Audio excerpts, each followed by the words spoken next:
Hello, I'm Dr. Francis de Chon. My friends call me Doc Junji. I am the CEO and the Medical Director of Asian Center for Ageless Beauty. I have been in practice for years. I finished my med school in the 80s pa. I graduated from UST. I have been awarded one of the Toast Awardees, 10 outstanding scientists because of my professional practice of medicine. Specialty or my line of practice is mostly in aesthetics and wellness. In aesthetics, of course, making people beautiful, one face at a time. And I have more interest in wellness, which really is all about keeping you healthy and enjoying life. So basically, I have been doing stem cell therapy the past 2 years. More seriously, starting 2010, 2009, 2010, when I started to learn more techniques of how to separate stem cells from fat cells. Because years before that, I would be doing a lot of liposuction and making people more fit, making people more sculpted, and giving them back their confidence, their self-esteem, and then just throw away fats. Later, as I go around doing a lot of sharing my knowledge in Asia, even in Europe, I learned that stem cell therapy was very much practiced in these countries.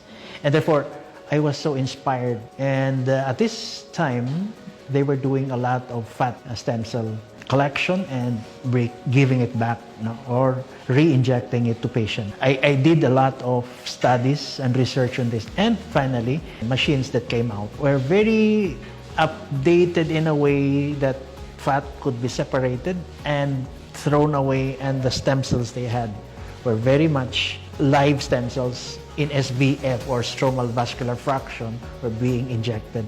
This, I saw the effect. And I was so inspired doing research therapy on SVF and stem cells. This is where I enjoy doing it, and the benefits that it was giving to a lot of patients. Recently, the Philippine Statistics Authority released a list of the most causes of mortality. And this survey was done from January to June of 2021. And obviously this was part still of the pandemic. The usual diseases that would be the top cause of mortality. The first one, of course, is ischemic heart diseases. The heart is always a problem, number one problem everywhere, even in the US. The second one is, of course, the cerebrovascular diseases, the strokes and all of that. And then the third one, neoplasms, okay, tumors. And cancers, you can have that. And the fourth, diabetes. Everywhere diabetes is top 5 always, wherever. But in the Philippines, it's number 4. And this time around, the fifth is COVID, would you believe? And COVID, number 5, is identified COVID, meaning it was tested positive COVID, because number 6 is hypertension. Numbers, again, 7 is pneumonia. But pneumonias, obviously, during this 2021-2020 COVID yan, no? And then the next number before the 10th, to round up the 10th, is also COVID. But it was not identified, presumed to be COVID, because all symptoms pointed to COVID. No? So obviously, the challenges, health challenges that I mentioned, very much prevalent in the Philippines, that caused deaths.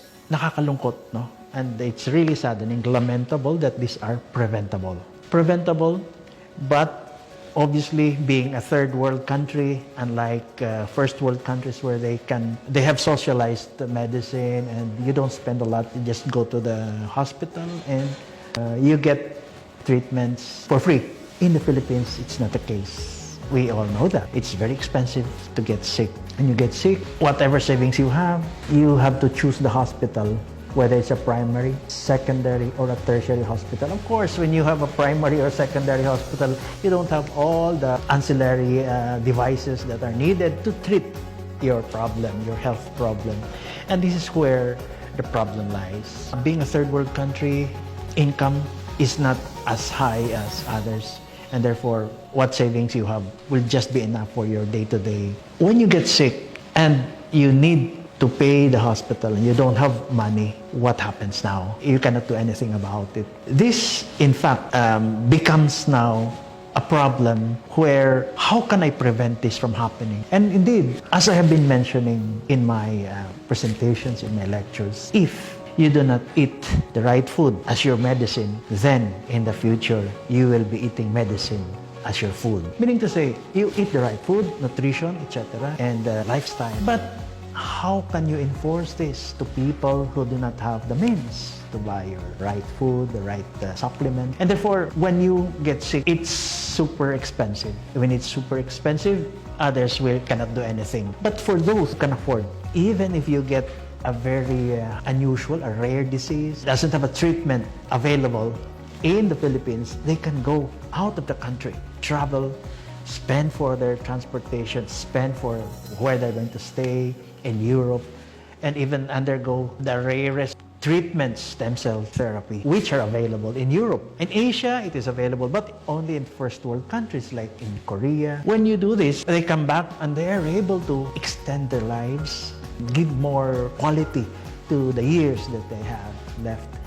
And this is not the same in the Philippines. There is not equal opportunities, okay, because you do not have that millions that others can spend, for celebrities can spend, the rich can avail of. And I think this is the reason why I'm so glad and very grateful that not only me, but all of us should be grateful that GFOP has provided us with a very nice product, premium product, a very affordable product that gives us the opportunity to be at par with those who can afford and those who can have a stem cell treatment abroad. This is, I would say, the equalizer for all. And this particular product, Elixir Placenta, making it available to everybody, has indeed a place in the therapeutic armamentarium of not only doctors, but even lay people who would know that it's now available and can avail of this. And it's not as expensive. Immediately, you will see the results once you start taking it.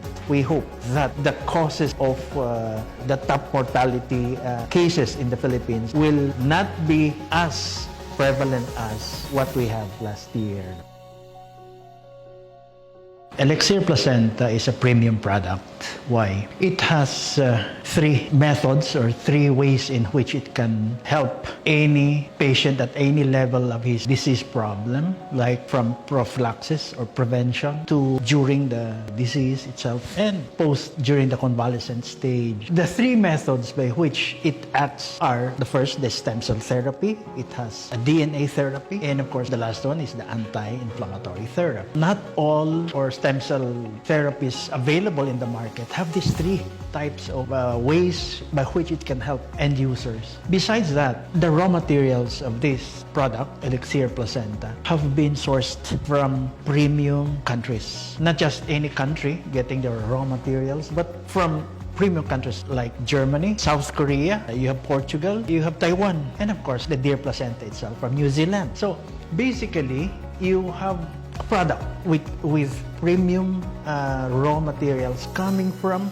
top-notch countries who provide the raw materials. Very effective and worth the money that you pay for. And most of all, I will not be endorsing this product if this were not approved by the FDA. What is a stem cell therapy? Well, as we age, we start to lose stem cells. Studies show that at age 35 years old, we barely have 50% of our stem cells that we had when we were born. And at age 60 years old, the start of senior citizens, 95% of our stem cells are gone. So we are left with 5% of our stem cells. And we know for a fact that when we age and we start to lose stem cells, our capacity to heal, to repair our damaged cells become less and less. There's a saying that when you age, you lose a lot of your stem cells. When you lose a lot of your stem cells, it's more difficult for you to recover from your illnesses. Healing would be more difficult. This is it. Now the question is, then how do we get it? This is where stem cell therapy comes in. Now, having said that, stem cell therapy is a unique way of recovering these stem cells that you lost. It's a method, it's a way by which you regenerate, you repair damaged cells and introduce new, younger cells, to help you in the next years to come, and therefore increases your immune system, helps your immune system. It prolongs the life of your cells, basically, and of course, the quality of life beyond your 60 years that you lived going to your sunset years. So this is the stem cell therapy. And so comes Elixir Placenta. Does Elixir Placenta have the qualities or active ingredients that I have mentioned, of course? The first most important active ingredient of Elixir Placenta is, of course, the stem cell part. That is what we're so proud about this product, because the deer placenta, where we source this, coming from New Zealand, a very pristine environment to pollution-free deer placenta, have this particular stem cells that is very much similar to human placenta, which contains a lot of stem cells, of course. Having all these qualities of the human placenta, then it will give us the benefits that we expect from stem cells, including main components of polysaccharides, amino acids, and also, aside from that, it has two main components. Specifically, I'm talking about rhodiola and, of course, Angelica sinensis, giving more oxygen supply to our kidneys, liver, vital organs, and of course, Angelica sinensis, which helps in being a medium or vehicle to bring these ingredients, active ingredients, to our body and introducing it into our cells. Well, basically, the term activated is used in this particular setting where when you take Elixir Placenta, it is packed premiumly in a very unique process by which the ingredients are or cannot be deactivated by the gastric enzymes, gastric acids, when it passes through the stomach. And to make sure that it is protected, it travels beyond the gastric mucosa and goes to the small intestine, where the capsule that insulates the active ingredients is released. And these active ingredients now are activated. And these active ingredients, the 14 premium ingredients in Elixir Placenta, will now take effect. And the positive benefits that we are expecting from these premium ingredients. DNA therapy, what you take in, what food you take in, will not change your DNA sequence. It will not. But the diet that you have will have a profound effect on how you express certain possibilities of what is encoded in your DNA. Or simply saying that anything that you take in, you eat, food or supplements that you take, will change, turn on or turn off genetic markers that will have a profound effect on the outcomes, health outcomes, which could either be even life or death. Like, for example, if you have hereditary problems, hereditary disease like diabetes, you definitely will have it if your parents have it. But the diet that you take will tell you a lot about it. It can turn on or off these genetic markers, specifically talking about sugar. You take a lot of sugar, then you get your diabetes early. You inhale or take a lot of nicotine, smoking, then you get your lung cancer. Elixir Placenta has a DNA therapy way of treating diseases, meaning it has 4 ingredients that make sure that DNA therapy is indeed part of Elixir Placenta. These are your grape olive extract, your medium chain triglycerides, your NMN or nicotinamide mononucleotide, and D-ribose. The 4 of them affects telomeres of our cells. Mitosis or cell division in life when we have regularly, we have cell division, or we call mitosis. Cells subdivide. When they divide, they get shorter and shorter. The telomeres, or that part of the cell, chromosomes that is cut off during cell division, gets shorter and shorter and shorter. And studies show that these cells last for 60 cell divisions, meaning to say that 60 years old, and that's it. After that, you're left with less and less cells to divide. And these 4 ingredients present in Elixir Placenta provides telomerase, which is an enzyme that protects the telomeres from shortening. And indeed, it lengthens their life of chromosomes inside the cells, and therefore prolongs cell life and gives us more quality beyond the 60 years of our life. This is present in Elixir Placenta. This is the beauty of telomerase, because you don't find it in most stem cell therapy medications. And it was recently discovered by researchers that telomerase indeed helps the integrity of the cells and keeps it more durable from dividing cell division and gives it more life. And a lot of those who lived up to 90s, even to 100, who lived for 100 years. There's an island in Japan that has these centenarians, noted their telomerase, their cells were elongated, only to tell us that indeed telomerase, which is present in their Japanese diet, helped prolong the cell life and, of course, give them the 100 years of life. Don't you even would like to have this benefit from Elixir Placenta's telomerase activity to prolong our life? Give us more quality, not only prolonging our life. This is the beauty of DNA therapy that is present in Elixir Placenta. Having this is indeed separates Elixir Placenta from other stem cell preparation in the market. Well, anti-inflammatory therapy in Elixir Placenta, which is the last of the 3 therapies that you find in Elixir Placenta, is made sure by having 7 ingredients, very, very much helping in fighting inflammation. The basics of inflammation are 4. In Latin, we call them rubor, or redness, dolor, or pain, calor, or the heat, and tumor. The 4 principles of inflammation. When you have inflammation, you have a release of histamines, you have a release of prostaglandin, and this will cause the following 4 basic things that you look for in inflammation. But with the anti-inflammatory therapy, the 7 ingredients that is available or present active ingredients in Elixir Placenta, they will protect these areas to avoid causing more inflammation, less swelling, less redness, less heat, and less pain. These anti-inflammatory ingredients, active ingredients, will now block what I mentioned earlier, prostaglandins, the histamines that causes inflammation, and therefore lessen the impact of the inflammation on the patient. And furthermore, there are studies ongoing that even these 7 ingredients have been known to regress or limit the progress of cancer. And studies are being done at the moment, which could help in the control and the further metastasis of certain cancers.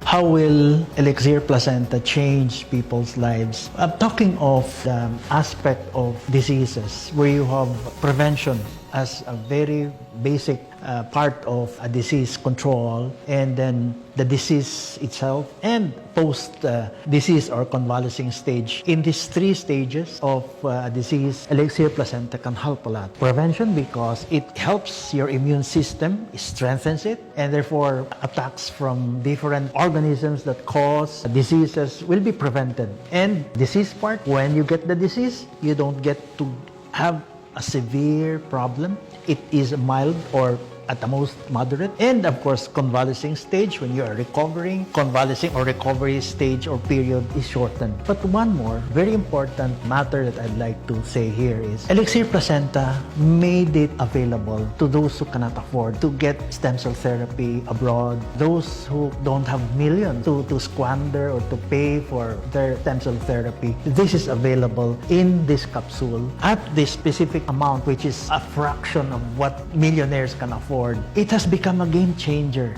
It has become an equalizer because GFAX has made this available to our consumers to start taking them and then preventing possible health problems in the future. This, I believe, has changed lives of our Filipinas.